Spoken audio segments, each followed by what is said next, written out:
दोस्तों baby doge coin के बारे में बात करने वाले काफ़ी इंटरेस्टिंग अपडेट्स हैं। लास्ट तक वीडियो में बने रहेगा। जैसा कि आप देख सकते हैं इसका प्राइस जो है काफ़ी अच्छा खासा डाउन में चल रहा है। मार्केट वापस से डाउन ट्रेंड में आ रहा है, जबकि बिटकॉइन ने कल तक अच्छी खासी रैली दिखाई थी, 32 को भी टच किया था, अभी वापस से 29 की सीरीज में रिफ्लेक्ट हो रहा है।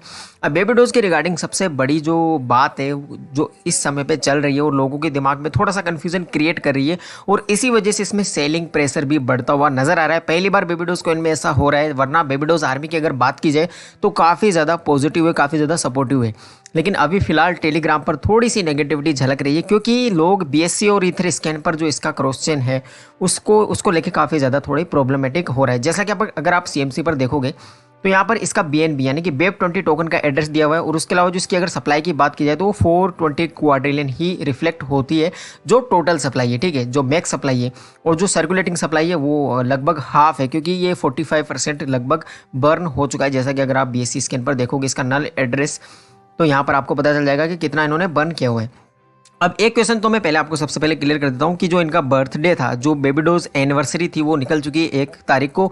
लोग काफ़ी बड़ा प्रेडिक्ट कर रहे थे, क्योंकि जैसा कि हम जानते हैं हर महीने की पहली तारीख को ये अच्छी खासी बर्निंग करते हैं, यानी कि क्वाड्रिलियन में बर्निंग करते हैं, कभी कभी 4 कभी कभी 5 क्वाड्रिलियन। तो एनिवर्सरी के दिन लोग प्रेडिक्ट कर रहे थे कि कुछ ज़्यादा बड़ी बर्निंग भी हो सकती है, और वैसा इन्होंने ट्वीट भी किया है, यानी कि ये 50 क्वाड्रिलियन बर्निंग की बात भी कर रहे हैं बाय वोटिंग। अब वोटिंग तो उसमें होगी, लेकिन प्रॉब्लम वहाँ पर होगी जैसे उन्होंने लिखा है कि ईथर स्कैन पर, यानी कि ERC20 वाले जो टोकन है उनकी वो बर्निंग करने की बात करें, तो लोगों का ध्यान अचानक से जो बेब 20 टोकन है वहाँ से हटकर चला गया सीधा सीधा ERC20 टोकन पर। अब उसके रिगार्डिंग भी बात करेंगे, लेकिन उससे पहले आप अगर आप देखोगे तो जो बेब 20 टोकन है उनका जो नल एड्रेस जैसा कि आप देख सकते हैं तो 45.91 यानी कि लगभग 46% जो सप्लाई है वो बर्न हो चुकी है, ठीक है। अब जब अगर आप ईथर स्कैन पर आते हो, यानी कि ERC20 वाले टोकन पर आते हो, जैसा कि आप देख सकते हो यहाँ पर, तो यहाँ पर भी जो सप्लाई है 420 ही रिफ्लेक्ट हो रही है, और इसके अलावा जो इनके होल्डर है वो काफ़ी कम है, और जो नल एड्रेस है वहाँ पर 42.15% की बर्निंग हो चुकी है। अब सबसे बड़ी बात यह है कि ERC20 जो टोकन है इनके बारे में इन्होंने कभी ट्वीट्स के द्वारा भी कभी बात नहीं की है। हालांकि इन्होंने ईथर स्कैन पर अपना क्रॉस चेन जरूर रखा है, जो कि यूनिस्वैप पर भी हमें नजर आता है, लेकिन इसके बारे में इस तरह से बात नहीं हुई। जैसा कि हम जानते हैं 42% अगर इन्होंने बर्न किया है तो कभी इन्होंने हाईलाइट नहीं किया इसको कि ERC20 टोकन की 5 क्वाड्रिलियन बर्निंग हो चुकी। ये अपने मन से हो रही थी साइड वाइज, और इस पर किसी का ध्यान भी नहीं जा रहा था। अब सबसे बड़ी प्रॉब्लम यहीं पर होगी, जैसा कि टेलीग्राम पर भी लोग यही पूछ रहे हैं कि भैया इस हिसाब से तो आप हमें फूल बना रहे हो, यानी कि इसकी जो टोटल सप्लाई है वो 420 करके 840 होनी चाहिए, 840 क्वाड्रिलियन होनी चाहिए, क्योंकि ERC पर भी 420 जो इसकी सप्लाई है और बेब 20 पर तो है ही। अब जब हम जानते हैं बेब 20 का इन्होंने सर्टिक ऑडिट करवाया है, अब लोग इसको यहाँ से बोल रहे हैं कि ये फूल बना रहे हैं, यहाँ पे स्कैम हो सकता है। तो स्कैम होने के चांसेस तो बिल्कुल नहीं है, क्योंकि ये अच्छे एक्सचेंजेस पर ऑलरेडी आ चुका है, हुबई जैसे एक्सचेंज पर अवेलेबल है, लेकिन बेब 20 टोकन ही अवेलेबल है, ये सबसे बड़ा पॉइंट है। और दूसरी चीज़, जो सर्टिक ऑडिट हुआ है वो भी बेब 20 टोकन का ही हुआ है। अब एक बात और कि इन्होंने ऑलरेडी ये चीज़ तो क्लियर कर दी है कि ये बर्निंग तो करने वाले हैं बाय वोटिंग, जैसा कि इन्होंने ट्वीट्स वगैरह में भी ये चीज़ बता दी है। फिलहाल थोड़ी सी अपडेट्स इसकी बात कर लेते हैं पहले, जो कि अच्छे अपडेट्स हैं। जैसा कि बेबी डॉज एक कम्युनिटी का कोई बंदा होगा, ज़्यादा बड़ा अकाउंट नहीं है, 142 फॉलोवर ही है, लेकिन इन्होंने काफ़ी अच्छा एक पोस्ट बनाया जिसमें इसकी जो पार्टनरशिप है या एक्सचेंजेस पर जितने पर ये लिस्टेड हो चुका है वो सारी बातें इन्होंने की है, पैनकेक स्वेप वगैरह हर चीज़, क्योंकि बेब 20 टोकन ही इसको लोग समझते हैं इकलौता। और जैसा कि इन्होंने बोला है कि बेबी डॉज कोइन एक ऐसा कोइन है, इनका जो टैगलाइन भी है वेबसाइट पर वो भी है कि बाइनेंस स्मार्ट चेन पर जो सबसे ज़्यादा फेवरेट और पॉपुलर मीम कॉइन है वो है बेबी डॉज कॉइन। इसके अलावा हमेशा BSC जैम अलर्ट हो या BSC डेली हो या बाइनेंस स्मार्ट चेन पर जो ट्रेडिंग वॉल्यूम की बात हो, उस पर भी ये काफ़ी ज़्यादा पॉपुलर रहा है। तो लोग इसको कहीं ना कहीं बेब 20 टोकन ही समझते थे ओनली, लेकिन अभी जैसे इन्होंने बर्निंग के रिगार्डिंग ट्वीट किया है जो कि ये 50 क्वाड्रिलियन बर्न करने वाले हैं। उससे पहले दोस्तों BSC डेली काफ़ी बड़ा ट्विटर हैंडल है, इन्होंने भी इसको जो एनिवर्सरी है उसके रिगार्डिंग इसको थोड़ा बहुत बधाई वगैरह कह सकते दी है, और इसकी जो तारीफ की है कि ये क्या क्या कर रहा है। बेबी डॉज कॉइन सिंपल है काफ़ी, क्योंकि मीम कॉइन है, डोज फैमिली से बिलोंग करता है, लव पेट्स वगैरह, और होल्ड एज 5% ट्रांजेक्शन का जो ऑटोमेटिकली होल्डर्स को मिलता है, 3% ऑटोमेटिकली ऑटो बर्न होता है। ऑटो बर्निंग भी इसमें काफ़ी अच्छी खासी हो रही है, लेकिन वो सिर्फ हो रही है बेब 20 टोकन में। हालांकि ERC में भी हो रही होगी, लेकिन उसके ट्रांजैक्शन काफ़ी कम हो रहे होंगे, क्योंकि लोगों को पता ही नहीं है कि इसका ERC20 टोकन भी अलग से चल रहा है। क्योंकि एक्सचेंजेस की भी अगर बात की जाए, चाहे वो टायर 3 एक्सचेंज हो चाहे टायर 2 हो, उन सभी पर अगर आप देखोगे तो आपको बेब 20 टोकन ही मिलेगा, चाहे तो आप चेकआउट भी कर सकते हैं। ERC20 टोकन अवेलेबल नहीं है। अब लॉजिक यहीं से बन गया है, जैसा कि इन्होंने पहले ही एक चीज़ बता दी थी कि सेलिब्रेट वगैरह करने वाले हैं सारा कुछ, तो लोग काफ़ी एक्साइटेड हो गए थे कि ज़्यादा अमाउंट यहाँ पर बर्न हो सकता है, क्योंकि एनिवर्सरी की बात है। तो भैया ये तो हर कोई प्रिडिक्ट कर ही रहा था कि ऐसा होना चाहिए।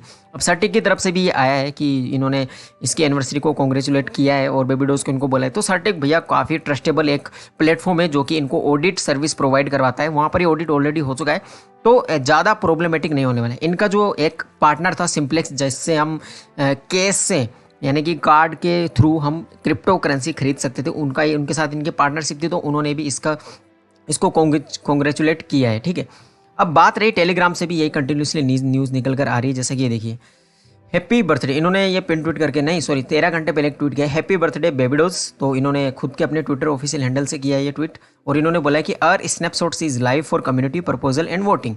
First proposal is do we burn 50 quadrillion on Ethereum. बस यहीं से प्रॉब्लम्स हो गई शुरू, इसी एक लाइन की वजह से, क्योंकि इन्होंने बोला है कि जो पहला प्रपोजल, अब प्रपोजल पहले का मतलब ये होता है कि इन्होंने 3-4 प्रपोजल रखे होंगे, अभी हम चेकआउट भी करने वाले हैं अभी लाइव। तो जो फर्स्ट प्रपोजल है उसमें इन्होंने ये रखा है कि ये बर्न करने वाले हैं 50 क्वाड्रिलियन जो सप्लाई है इसकी, और वो भी इथीरियम ब्लॉकचेन पर, यानी कि जो ERC20 टोकन है बेबीडोज के उसके करने वाले। अब लोग यहीं से कंफ्यूज हो गए कि भैया ERC20 टोकन भी है इसके, तो वहीं से कंफ्यूजन पूरा का पूरा क्रिएट हुआ है। इसी वजह से सेलिंग प्रेशर बढ़ गया है और इसी वजह से इसका प्राइस भी कंटिन्यूसली डाउन जा रहा है। अदरवाइज हम जैसा जानते हैं जब भी ये बर्निंग वगैरह करते हैं तो थोड़ा बहुत इसमें पंप आता है, हालांकि ज़्यादा नहीं, लेकिन 10 से 12% तो आता ही आता है। अभी उल्टा हो रहा है, बिल्कुल नेगेटिव में चल रहा है, और थोड़ी सी जो पैनिक इन्वायरमेंट है वो भी बन रहा है, क्योंकि ERC20 टोकन का एक नया कंसेप्ट लोगों के दिमाग में अभी घूम रहा है। लेकिन ज़्यादा प्रॉब्लमेटिक ये होने नहीं वाला है, इसका भी हमें कुछ सोल्यूशन मिलेगा। और मुझे भी कोई अगर न्यूज़ मिलती है इसके रिगार्डिंग, क्योंकि हमें वेब20 पर ही फोकस रखना है, क्योंकि मेन टोकन वही है, उसी को हमने होल्ड करके रखा है और उसी को हमने खरीद के रखा है, और उसी की बर्निंग हमें करवानी भी है। ठीक है, अब जैसा कि स्नैपशॉट इन्होंने रखा हुआ है यहाँ पर, ये प्रपोजल वगैरह डाले हुए हैं जितने भी, तो उनको भी देख लेते हैं कि और क्या क्या प्रपोजल इन्होंने रखे हैं इसके अलावा।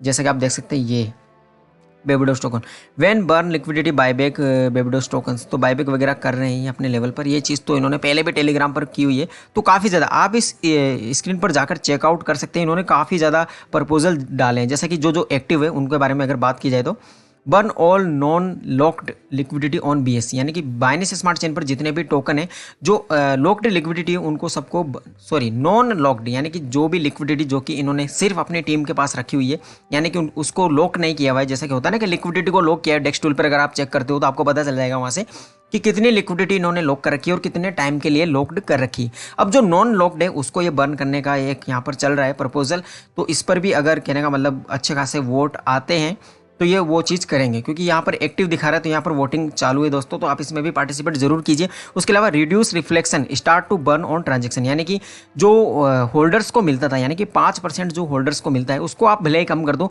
लेकिन जो ऑटो बर्निंग की रेट है उसको आप बढ़ा दो। तो ये भी एक अच्छा खासा प्रपोजल है, क्योंकि हम जानते हैं ऑटो बर्निंग भी अच्छे खासे तरीके से इसकी हुई थी, स्टार्टिंग में ट्रिलियंस में बर्निंग हुई थी, अभी जो कि बिलियंस में हो रही है। अगर आप चेक करोगे तो एक एक 2-2 दिन में बिलियंस में टोकन बर्न हो रहे हैं। ठीक है, अब उसके अलावा इन्होंने जैसा कि ये प्रपोजल है जो कि इन्होंने ट्वीट में भी बता दिया था, जो इथीरियम वाला जो था ये प्रपोजल, ये भी एक्टिव है, बर्न 50 क्वाड्रिलियन ऑन इथीरियम, तो ये वाला इन्होंने ऑलरेडी वहाँ पर बता दिया था।